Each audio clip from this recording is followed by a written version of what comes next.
नमस्कार दोस्तों, कैसे हैं आप सभी। इंडियन इंट्यूशन में आपका स्वागत है। आज मैं आपके लिए लेकर आई हूँ बहुत ही खास पिक अ कार्ड रीडिंग, जिसके ज़रिए हम जानेंगे कि भगवान श्री कृष्ण की तरफ से आपके लिए क्या डिवाइन संदेश है। इसके लिए आपको अपने सामने रखे हुए 3 ऑप्शन में से कोई एक ऑप्शन चुनना होगा। तो चलिए शुरू करते हैं आज की रीडिंग। आपके सामने 3 ऑप्शन है। सबसे पहले नंबर पर है ए, दूसरे नंबर पर है बी, तीसरे नंबर पर है सी। आपको जो भी ऑप्शन पसंद आ रहा है उसे आप चुन सकते हैं। आप इस वीडियो को पॉज भी कर सकते हैं और अपनी पसंद का ऑप्शन चुन सकते हैं। तो चलिए शुरू करते हैं आज की रीडिंग।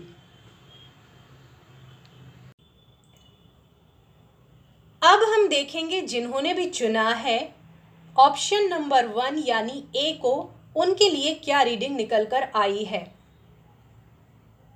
आपके लिए सबसे पहले निकल कर आया है ऑफरिंग ऑफ डिवोशन का कार्ड, जो कि ये बता रहा है कि जो भी हम श्रद्धा के साथ भगवान को अर्पित करते हैं उसे वो स्वीकार करते हैं, चाहे वो कोई फूल हो, पत्ती हो, फल हो या सिर्फ जल हो।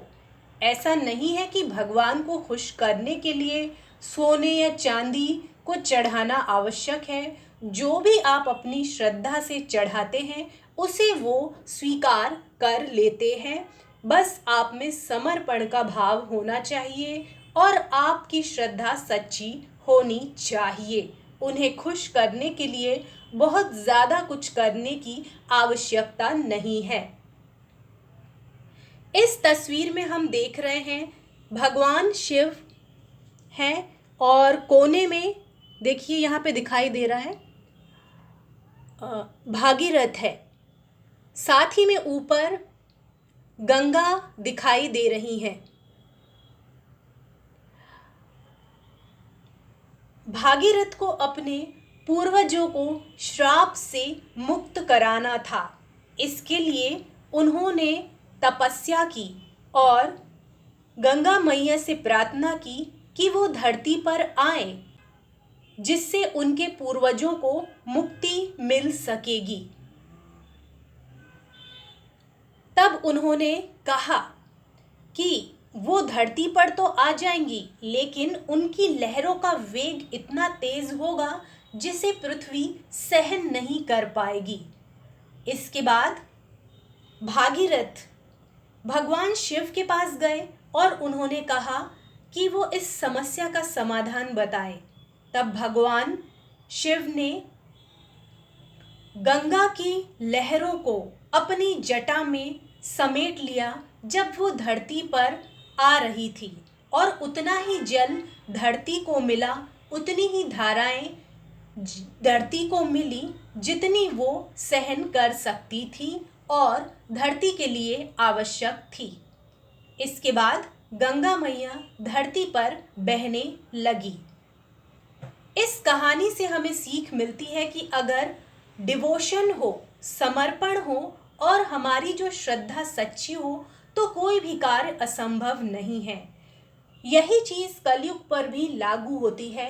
जो भी कोई लोग ऐसा काम करते हैं जो असंभव सा प्रतीत होता है, उन्हें कलयुग का भागीरथ कहते हैं। जैसे बहुत से लोग जहाँ पे पानी की सुविधा नहीं होती है, कुछ लोगों ने ऐसे काम किए कि स्वयं ही तालाब बना लिए, तो उन्हें भी कलयुग का भागीरथ कहा है।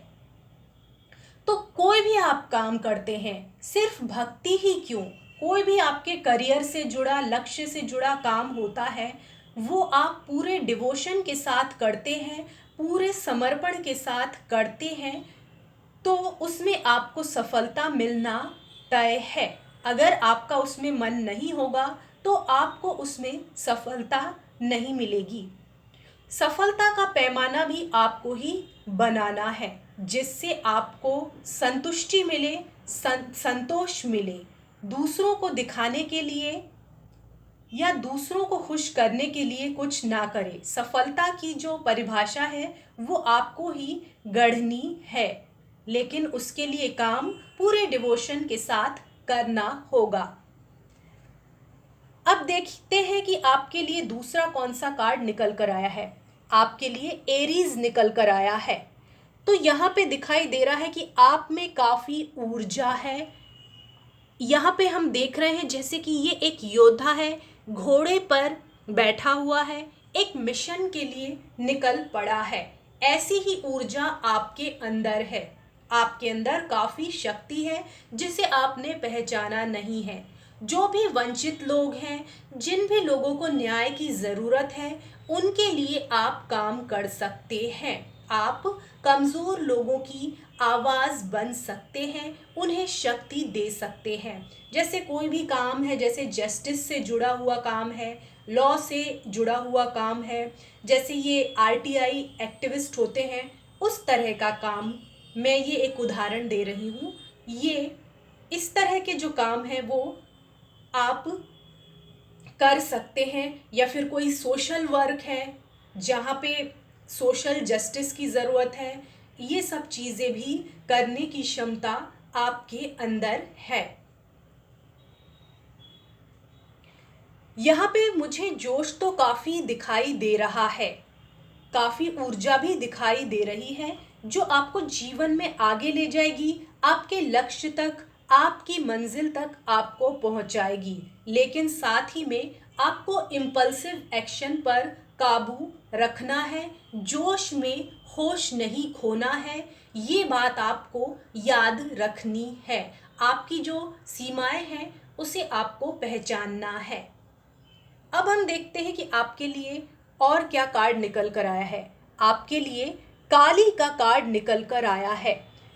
तो यहाँ पर डिस्ट्रक्शन दिख रहा है, लेकिन डिस्ट्रक्शन किसका दिखाई दे रहा है? जो भी बोलते हैं ना कि डिस्ट्रक्शन दिखाई दे रहा है अवगुणों का। जो भी आपका शैडो सेल्फ है जो आपको जीवन में आगे बढ़ने से रोक रहा है, वो जो शैडो क्वालिटी है वो ये समाप्त करने पर जोर देता है, ताकि आपका जो पॉजिटिव साइड है वो लोगों के सामने खुलकर बाहर आ सके। ऐसा हो सकता है कि आपने अपनी सोच का दायरा सीमित कर लिया हो, तो आपको अपनी सोच को थोड़ा सा विस्तार देने की ज़रूरत है, ताकि आपकी मंजिल पाने की जो कहानी है उसमें कोई भी अड़चने ना आए। तो इस तरह की जो ऊर्जा है वो आपके अंदर आएगी।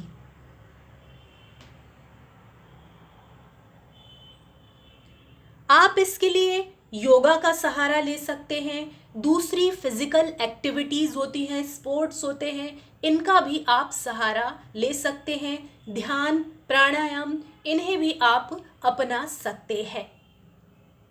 याद रहे कि ये एक जनरल रीडिंग है। हो सकता है कि आपको रेजोनेट हो भी और ना भी हो। जितनी करे उतनी रख लीजिए, जितनी ना करे उतनी छोड़ दीजिए। हमारे चैनल को लाइक कीजिए, शेयर कीजिए, सब्सक्राइब कीजिए और कमेंट सेक्शन में जाकर हमें ये ज़रूर बताएं कि आपको हमारा ये वीडियो कैसा लगा। धन्यवाद। अब हम देखेंगे जिन्होंने भी चुना है ऑप्शन नंबर 2 यानी बी को, उनके लिए क्या रीडिंग निकल कर आई है। आपके लिए निकल कर आया है ओवरकमिंग फियर का कार्ड। इस कार्ड के अनुसार अगर आप किसी भी तरह का एक्शन लेने से डरते हैं तो इससे गलत बात और कोई नहीं हो सकती है। जो भी आध्यात्मिक पाथ होता है वो एक्शन लेने की बात कहता है।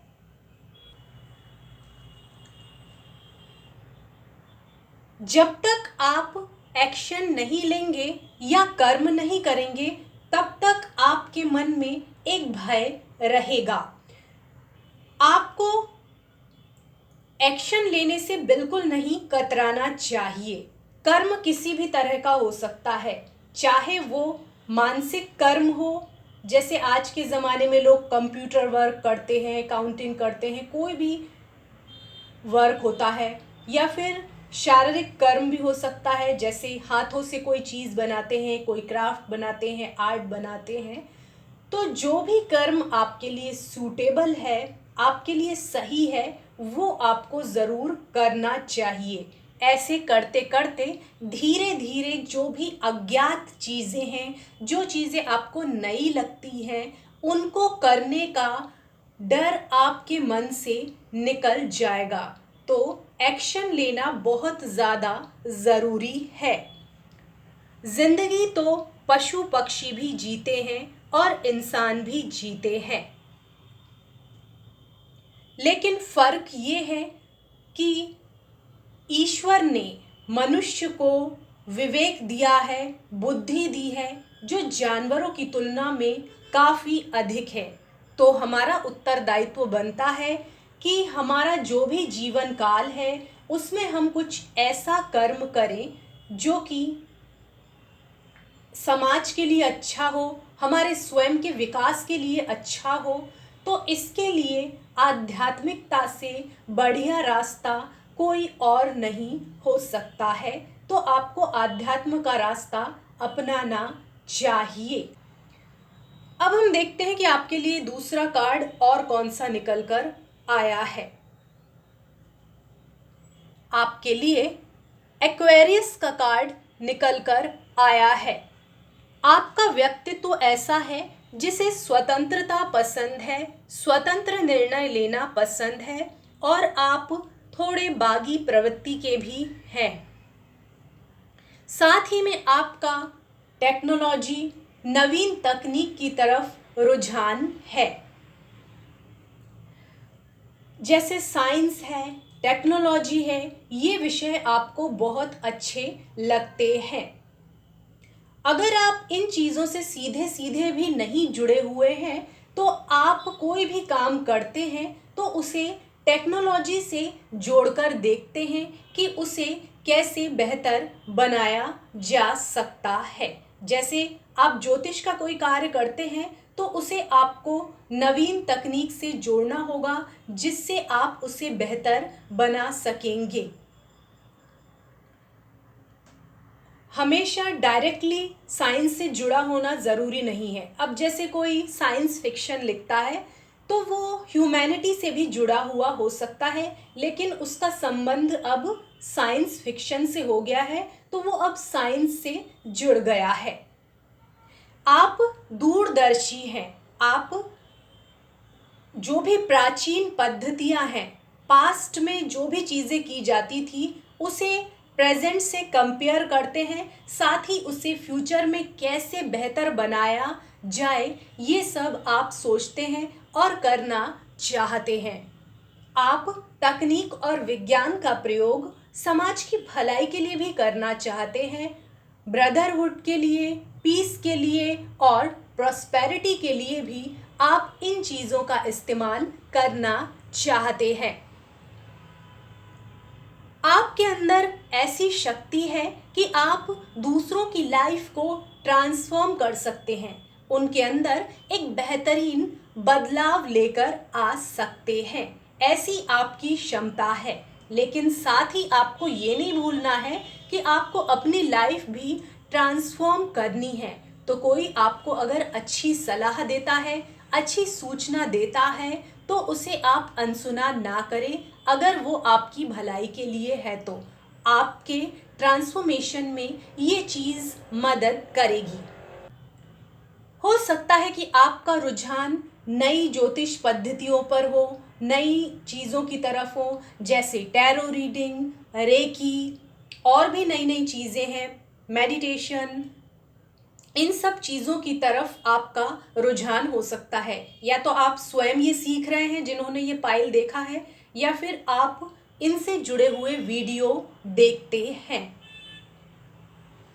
साथ ही में मेडिटेशन की नई नई तकनीक क्या है, ये जानने में भी आपकी दिलचस्पी हो सकती है।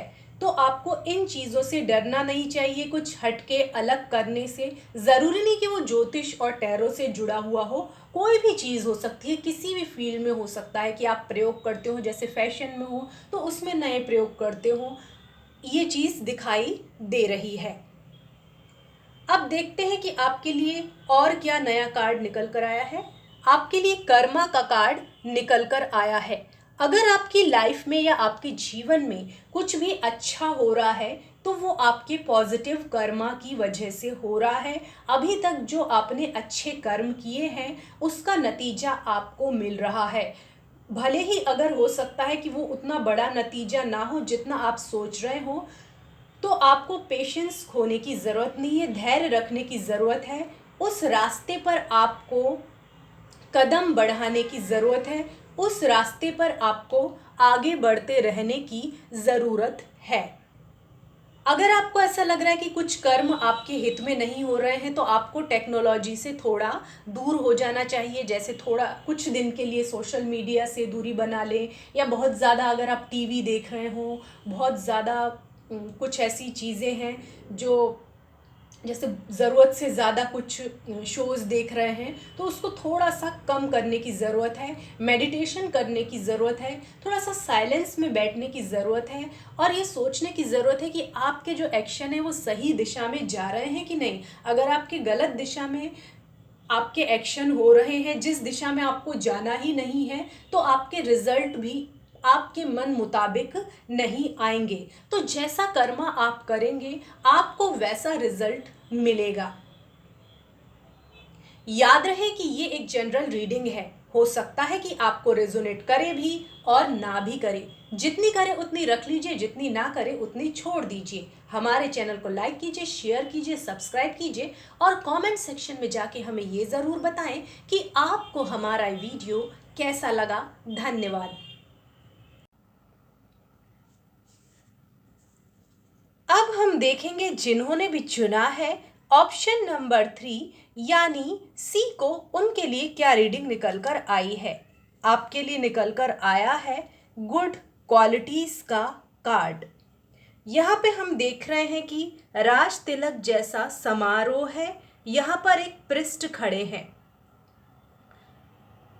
तो जो भी व्यक्ति आध्यात्म के क्षेत्र में जाना चाहता है, तो जो भी व्यक्ति आध्यात्म के क्षेत्र में जाना चाहता है उसमें पृष्ठ की तरह या फिर स्पिरिचुअल गुरु की तरह क्वालिटीज होनी चाहिए। सबसे पहला, भगवान में विश्वास होना चाहिए। दूसरी क्वालिटी, ईमानदारी होनी चाहिए, किसी के साथ भी बेईमानी ना करें, ऐसा प्रयास आपको करना चाहिए।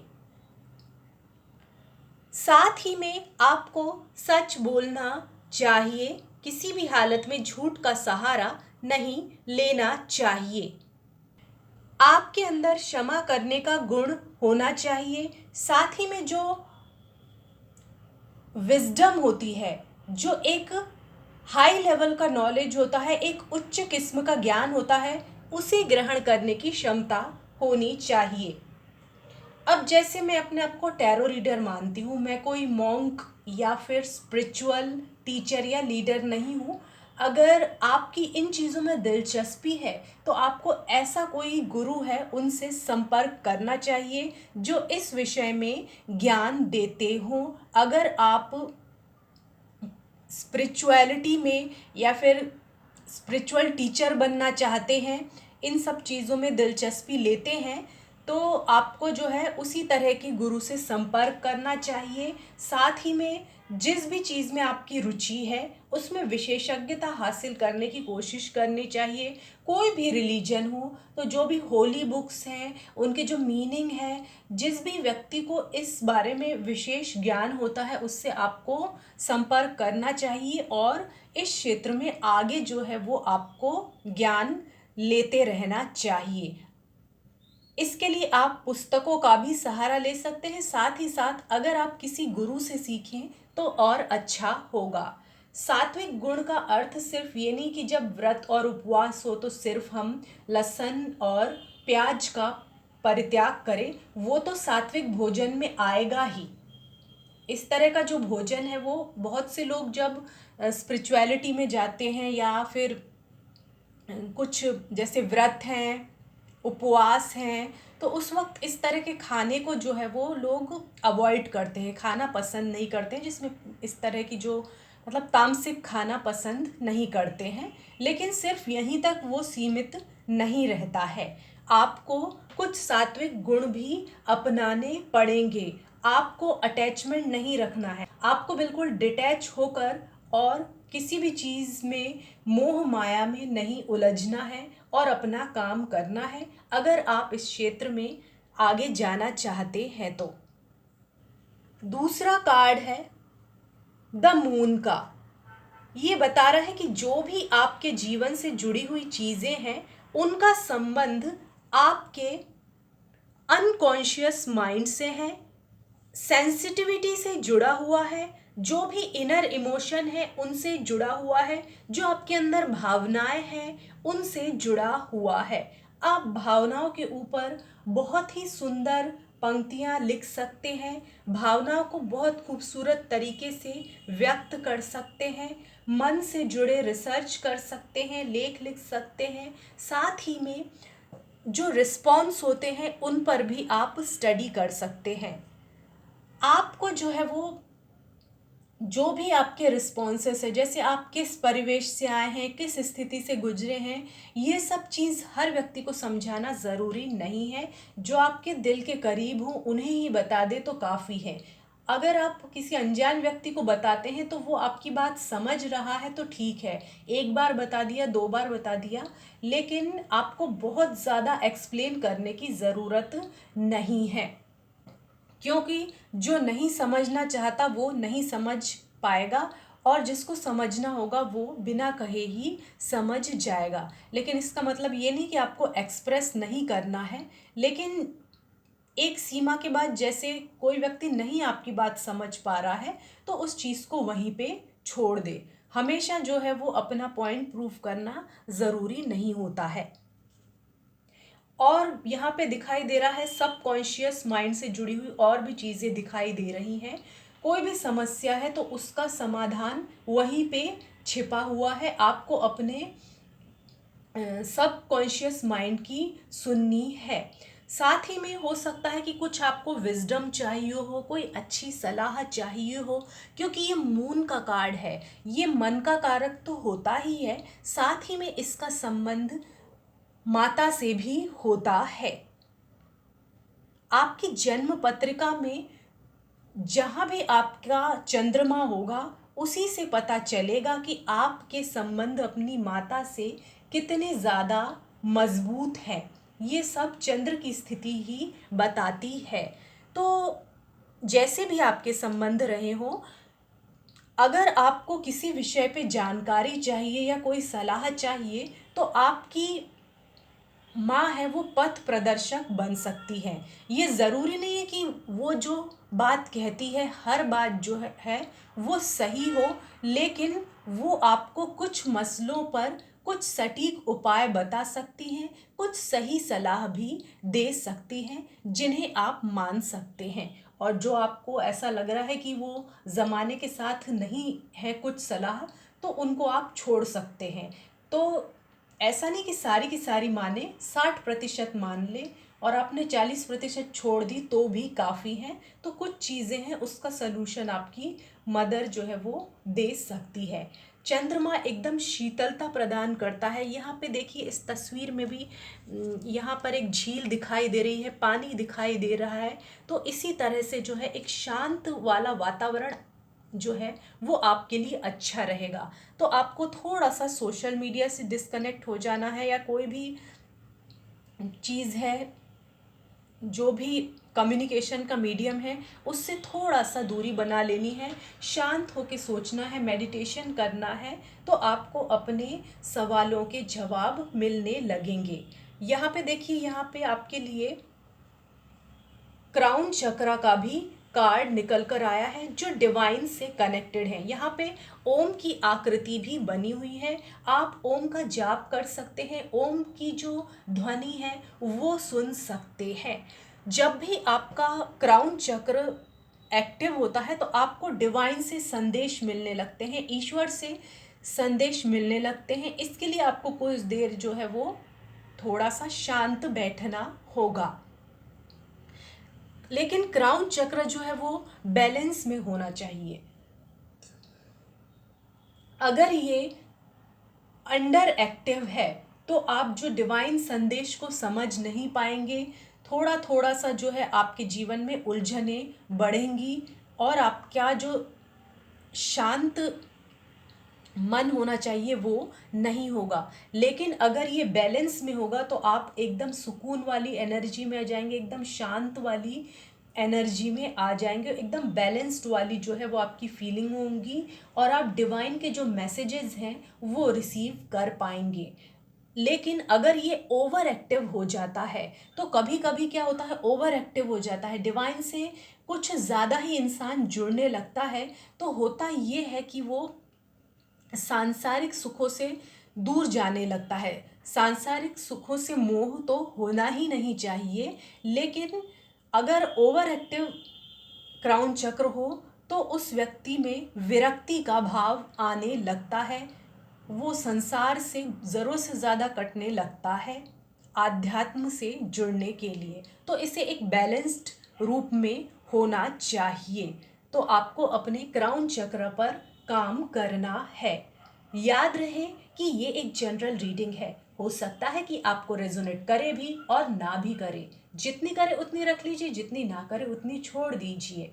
हमारे चैनल को लाइक कीजिए, शेयर कीजिए, सब्सक्राइब कीजिए और कमेंट सेक्शन में जाके हमें ये ज़रूर बताएं कि आपको हमारा ये वीडियो कैसा लगा। धन्यवाद।